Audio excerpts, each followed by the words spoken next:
जय हिंद दोस्तों, कैसे हैं आप सभी प्यारे भक्तों को जय जय श्री राम। दोस्तों, इस टाइम मैं आया हूं जगत के पालनहार प्रभु श्री राम जी की नगरी अयोध्या।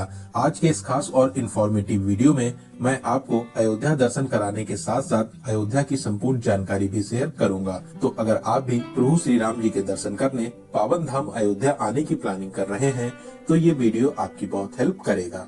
इस वीडियो में हम लोग बात करेंगे आप यहाँ तक कैसे पहुँचेंगे, यहाँ पर आपको होटल या धर्मशाला कहाँ पर लेना चाहिए और इनके क्या रेट्स रहते हैं, अयोध्या में दर्शन करने का सही तरीका क्या है और यहाँ पर कौन कौन से प्रमुख मंदिर और स्थान हैं, यहाँ पर खाने पीने की कैसी व्यवस्था है और वीडियो के लास्ट में बात करेंगे संपूर्ण बजट की। तो अयोध्या दर्शन की A to Z complete information के लिए वीडियो को बिना स्किप किए एक बार पूरा जरूर देखें। स्टेप बाय स्टेप आपको हर एक जानकारी मिलेगी। तो चलिए आज मेरे साथ घूमिए नव्य, दिव्य और भव्य अयोध्या में। दोस्तों, कमेंट बॉक्स में जय श्री राम जरूर लिखें। दोस्तों, हमारी संस्कृति और सभ्यता में अयोध्या हमेशा ही पूजनीय रही है और आज तो अयोध्या एक नए स्वरूप में आपको देखने को मिलेगी। लगभग 550 वर्षों के इंतजार के बाद में प्रभु श्री राम जी का भव्य और दिव्य मंदिर बन चुका है। देश ही नहीं विदेशों से भी लाखों भक्त प्रभु श्री राम जी के दर्शन करने अयोध्या आ रहे हैं। इस टाइम अयोध्या को नई दुल्हन की तरह सजाया गया है। यहाँ के दिव्य नजारे और भव्य स्वरूप आपको भक्ति में सराबोर कर देंगे। तो फिर चलिए एकदम शुरू से शुरू करते हैं और जानते हैं कि आप अयोध्या तक कैसे पहुंचेंगे। सबसे पहले बात करते हैं ट्रेन की। यहाँ तक आने के लिए ये एक सबसे सस्ता और अच्छा तरीका रहता है। अयोध्या में 2 प्रमुख स्टेशन हैं, अयोध्या कैंट और अयोध्या धाम रेलवे स्टेशन। दोस्तों, अयोध्या धाम हाईटेक रेलवे स्टेशन है जो अभी अभी अपने भव्य और विशाल स्वरूप में बना है, जिसे राम मंदिर की थीम पर ही बनाया गया है, जो राम मंदिर से मात्र 1 किलोमीटर की दूरी पर स्थित है। यहाँ तक आपको हर प्रमुख स्टेशन से डायरेक्ट ट्रेन मिल जाती है। वहीं बहुत सी ट्रेनें अयोध्या कैंट तक ही आती हैं। अयोध्या कैंट रेलवे स्टेशन यहाँ से 10 किलोमीटर की दूरी पर स्थित है। अयोध्या कैंट रेलवे स्टेशन से आप ऑटो, ई रिक्शा या इलेक्ट्रिक बस में 30 से 40 रुपए का किराया देकर यहाँ तक बहुत ही आराम से आ जाएंगे। वहीं दोस्तों, आसपास के राज्य और शहरों से यहाँ तक के लिए आपको डायरेक्ट बसेस भी मिल जाती हैं। वहीं अगर आप फ्लाइट के माध्यम से यहाँ तक आना चाहते हैं तो यहाँ पर महर्षि वाल्मीकि इंटरनेशनल एयरपोर्ट भी बना हुआ है, जो राम की पौड़ी या सरयू घाट से लगभग 15 किलोमीटर की दूरी पर स्थित है। लगभग हर प्रमुख एयरपोर्ट से यहाँ तक के लिए आपको डायरेक्ट फ्लाइट मिल जाएंगी। तो चलिए, बहुत ही प्यारा सा सफर पूरा करके अब हम लोग पहुंच चुके हैं प्रभु श्री राम जी की नगरी अयोध्या धाम में। और अब हम लोग बात करते हैं यहाँ पर रुकने के लिए आपको होटल या धर्मशाला कहाँ पर लेना चाहिए। दोस्तों, ऐसे तो आप अयोध्या में कहीं पर भी बहुत ही प्यारा सा होटल, धर्मशाला या होम स्टे ले सकते हैं, लेकिन मैं आपको एडवाइस करूंगा आप अयोध्या धाम रेलवे स्टेशन रोड पर राम की पैड़ी के पास में, हनुमान गढ़ी के पास में या Ayodhya cantt railway station road पर बहुत ही अच्छे और बजट होटल आपको मिल जाएंगे। यहाँ पर धर्मशाला की रेट की बात करें तो इनके रेट्स 500 से स्टार्ट हो जाते हैं। वहीं होटल्स आपको 800 में मिल जाएंगे। 1500 से 2000 के बजट में आपको बहुत ही अच्छा सा रूम मिल जाएगा। दोस्तों, जो बिल्डिंग आप वीडियो में देख रहे हैं ये अयोध्या धाम रेलवे स्टेशन रोड पर है। इसी बिल्डिंग के पीछे आपको बहुत ही अच्छे होटल्स और होम स्टे मिल जाएंगे। यहाँ पर लगभग सभी घरों में आपको होम स्टे की फैसिलिटीज मिल जाएंगी।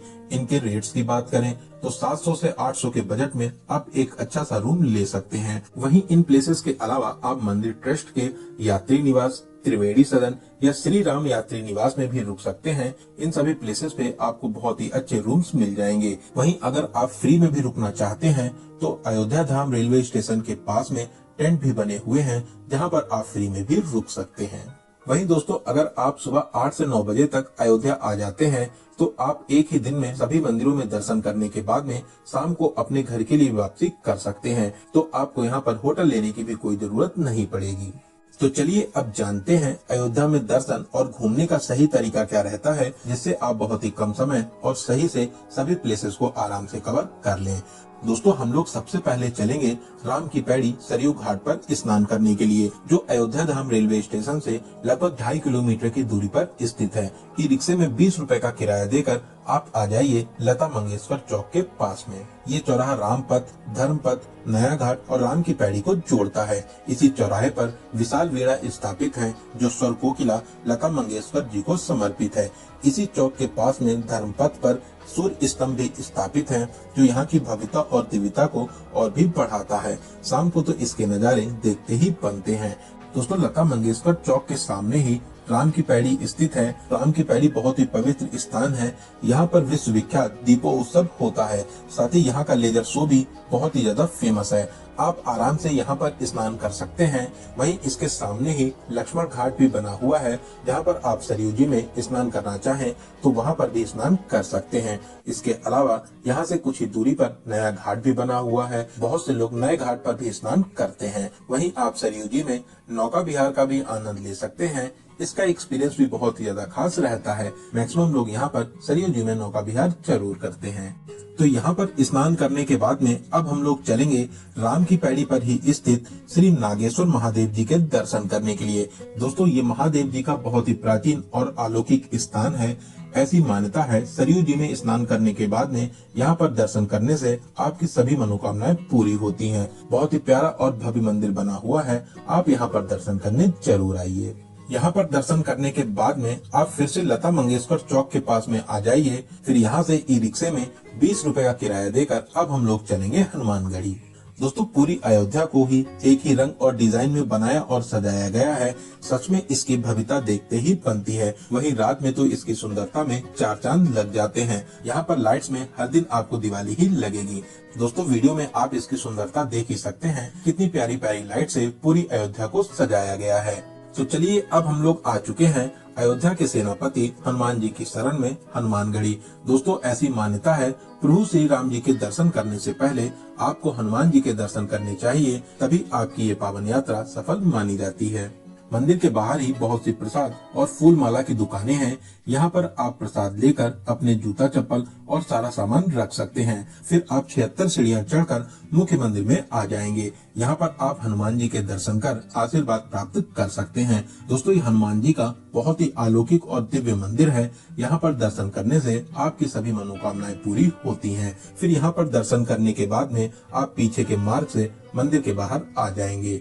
दोस्तों, हनुमानगढ़ी में हनुमान जी के दर्शन करने के बाद में अब हम लोग चलेंगे यहाँ के राजा प्रभु श्री राम जी के दर्शन करने, जो अपने भव्य और नए मंदिर में बहुत ही अद्भुत शैली में विराजमान हैं। सामने आप जो रास्ता देख रहे हैं, ये रास्ता दशरथ महल होते हुए राम मंदिर तक जाता है। वहीं आप अगर चाहें तो फिर से राम पथ पर आकर राम मंदिर के मुख्य द्वार से, जिसे सिंह द्वार कहते हैं, इससे भी एंट्री कर सकते हैं। लेकिन दशरथ महल वाला रास्ता कम दूरी का है, तो अब हम लोग इसी रास्ते से दशरथ महल फिर अमावा राम मंदिर होते हुए राम मंदिर जन्मभूमि एंट्री पॉइंट पर पहुंच जाएंगे।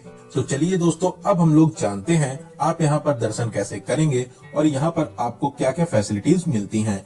दोस्तों, आप चाहे सिंह द्वार से एंट्री करें या अमावा राम मंदिर के पास से, अगर आपके पास में बैग, मोबाइल फोन या कोई भी इलेक्ट्रिक सामान है या आप जूता चप्पल पहने हैं, तो फिर आप नॉर्मल लाइन में लगकर आगे बढ़ते हुए स्कैनिंग पॉइंट तक आ जाइए।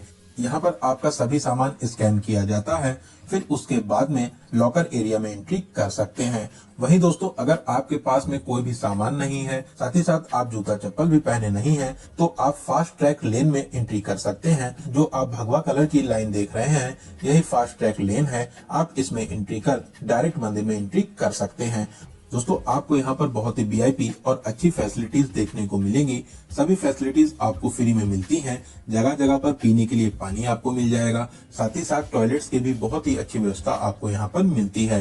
पूरे ही रास्ते रोड पर मैट्स बिछी हुई हैं। आपको चलने में जरा से भी प्रॉब्लम नहीं होगी। दोस्तों, सच में बहुत ही अच्छी व्यवस्था यहाँ पर की गई है।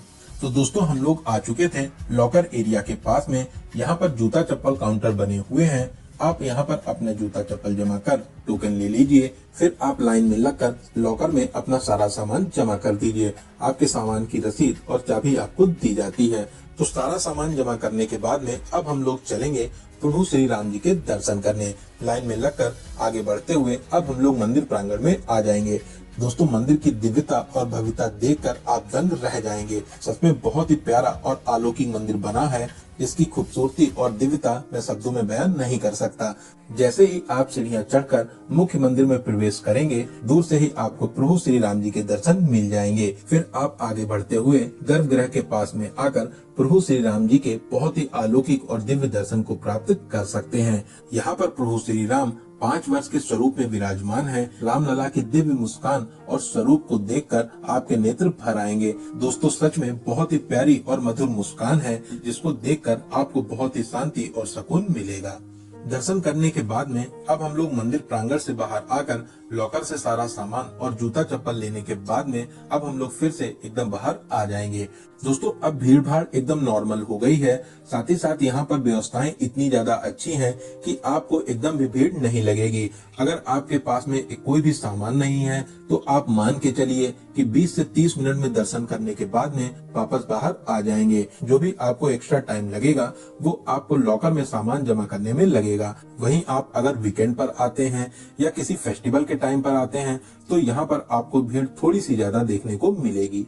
दोस्तों अगर आप शाम को यहाँ पर दर्शन करने आते हैं तो लाइट्स में तो यहाँ की खूबसूरती के क्या कहने। लाइट्स में इसकी खूबसूरती में 4 चांद लग जाते हैं। तो आप अगर चाहें तो शाम को भी यहाँ पर दर्शन कर सकते हैं। वहीं यहाँ पर दर्शन की टाइमिंग की बात करें तो अभी यहाँ पर सुबह 5:30 बजे से रात के 10 बजे तक दर्शन होते हैं। बीच में किसी भी टाइम दर्शन बंद नहीं रहते हैं। वहीं अगर कोई भी अपडेट्स आते हैं तो आपको कमेंट के माध्यम से सूचित किया जाएगा। तो यहाँ पर दर्शन करने के बाद में अब हम लोग चलेंगे दशरथ महल में दर्शन करने के लिए, जो हनुमानगढ़ी के साइड में स्थित है। दशरथ महल भी बहुत ही प्राचीन और दिव्य स्थान है। यहाँ पर आप पूरे राम दरबार के बहुत ही अद्भुत और अलौकिक दर्शन प्राप्त कर सकते हैं। दोस्तों आप यहाँ पर कुछ देर बैठकर राम धुन को जरूर गुनगुनाइए। यहाँ पर आपको बहुत ही ज्यादा अच्छा लगेगा।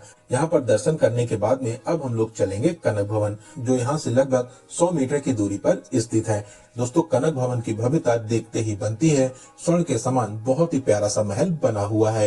ये प्यारा सा महल माता सीता और राम जी का निजी महल था। इस प्यारे से भवन में प्रवेश कर आप विशाल प्रांगण में आ जाएंगे। सामने ही मुख्य मंदिर बना हुआ है, जहाँ पर माता सीता और प्रभु श्री राम जी के आप अद्भुत और अलौकिक दर्शन कर आशीर्वाद प्राप्त कर सकते हैं। आप यहाँ पर कुछ देर जरूर बैठिए। आपको यहाँ पर बैठकर बहुत ही ज्यादा अच्छा लगेगा। साथ ही साथ शाम को लाइट्स में इसकी भव्यता में भी 4 चांद लग जाते हैं। आप शाम को भी यहाँ पर दर्शन करने आ सकते हैं। कनक भवन प्रांगण में ही श्री लाल दरबार मंदिर और श्री कनकेश्वर महादेव मंदिर भी स्थापित है। आप यहाँ पर भी दर्शन कर आशीर्वाद प्राप्त कर सकते हैं। यह भी स्थान बहुत ही ज्यादा प्राचीन और अलौकिक है। आप यहाँ पर भी दर्शन जरूर करें। दोस्तों अयोध्या में आप इन सभी प्लेसेस के अलावा त्रिमणि रामदास छावनी, तुलसी स्मारक, जैन मंदिर और भी बहुत से प्रमुख मंदिर हैं, वहाँ पर भी आप दर्शन कर सकते हैं। तो चलिए अब हम लोग बात करते हैं यहाँ पर खाने पीने की कैसी व्यवस्था है। दोस्तों पूरे ही अयोध्या में जगह जगह आपको विशाल भंडारे मिल जाएंगे। आप सिंह द्वार के पास में अमावा राम मंदिर, राम पथ पर, राम की पैड़ी के पास में, सरयू घाट के पास में आप यहाँ पर हर तरीके का भोजन और प्रसाद ग्रहण कर सकते हैं। वहीं अगर आप ढाबे या रेस्टोरेंट में भोजन करना चाहते हैं तो यहाँ पर बहुत से रेस्टोरेंट भी बने हुए हैं, जहाँ पर आप अपने बजट के हिसाब से भोजन कर सकते हैं। तो चलिए अब हम लोग बात करते हैं इस पावन यात्रा के लिए आपको कितने दिनों का प्लान करना चाहिए। दोस्तों अगर आप सुबह टाइम से यहाँ पर आ जाते हैं तो एक ही दिन में दर्शन करने के बाद में शाम को आराम से वापसी कर लेंगे। लेकिन मैं आपको एडवाइस करूंगा कि आप अयोध्या में कम से कम एक नाइट का स्टे जरूर बनाइए, जिससे आप सभी प्रमुख मंदिर और स्थानों को बहुत ही अच्छे तरीके से कवर कर सकें। तो चलिए अब हम लोग बात करते हैं सबसे जरूरी क्वेश्चन बजट की। कितने बजट में आप इस पावन यात्रा को पूरा कर लेंगे। दोस्तों मैं मान के चलता हूं कि आप कम से कम 2 या 3 लोग तो यहाँ पर दर्शन करने आएंगे ही आएंगे। 2 या 3 लोगों में आपका बजट बहुत ही अच्छे तरीके से डिवाइड हो जाता है। अगर आप सुबह यहाँ पर टाइम से आ जाते हैं, पूरा दिन दर्शन करने के बाद में शाम को अपने घर के लिए वापसी कर लेते हैं, तो आप मान के चलिए कि 500 रुपए प्लस आपका ट्रेन टिकट पर पर्सन के बजट में बहुत ही अच्छे तरीके से इस पावन यात्रा को पूरा कर लेंगे। वहीं अगर आप 1 नाइट या 2 नाइट का यहाँ पर स्टे करते हैं तो आप मान के चलिए 1500 से 2000 प्लस ट्रेन टिकट पर पर्सन के बजट में बहुत ही आराम से इस पावन यात्रा को पूरा कर लेंगे। वहीं अगर आपके पास में बजट की कोई भी प्रॉब्लम नहीं है तो आप अपने बजट के हिसाब से इस पावन यात्रा को पूरा कर सकते हैं। तो दोस्तों, यहाँ पर मैंने आपको अयोध्या दर्शन और यात्रा की हर एक छोटी बड़ी जानकारी को बहुत ही अच्छे और सही तरीके से देने की पूरी कोशिश की है। अगर आपके फिर भी कोई क्वेश्चन रह जाते हैं तो आप हमें कमेंट के माध्यम से पूछ सकते हैं। बहुत ही जल्दी आपको कमेंट का रिप्लाई दिया जाएगा। दोस्तों, ये वीडियो आपको कैसा लगा और आप इस वीडियो को कहां से देख रहे हैं, कमेंट बॉक्स में जरूर बताइएगा। अगर आप अभी तक इस वीडियो में बने हुए हैं तो इसका मतलब आपको इसकी जानकारी जरूर अच्छी लगी होगी। अगर आपको ये जानकारी अच्छी लगी हो तो अपने एक लाइक से हमें मोटिवेट जरूर करें। साथ ही साथ इस इम्पोर्टेंट जानकारी को अपने फ्रेंड्स और रिलेटिव में जरूर से जरूर शेयर करें। अगर अभी तक आप अपने चैनल यात्रा मित्र से नहीं जुड़े हैं तो प्लीज चैनल को सब्सक्राइब कर हमसे जुड़ जाइए। साथ ही साथ बेल आइकन प्रेस करने के बाद में ऑल नोटिफिकेशन को जरूर क्लिक करें। तो चलिए दोस्तों, अब मिलते हैं किसी ऐसे ही इंफॉर्मेटिव वीडियो में। तब तक आप अपना और अपने परिवार का बहुत ज्यादा ख्याल रखें। आपकी यात्रा सफल, सुगम और मंगलमय हो। जय हिंद, जय भारत, जय जय श्री राम।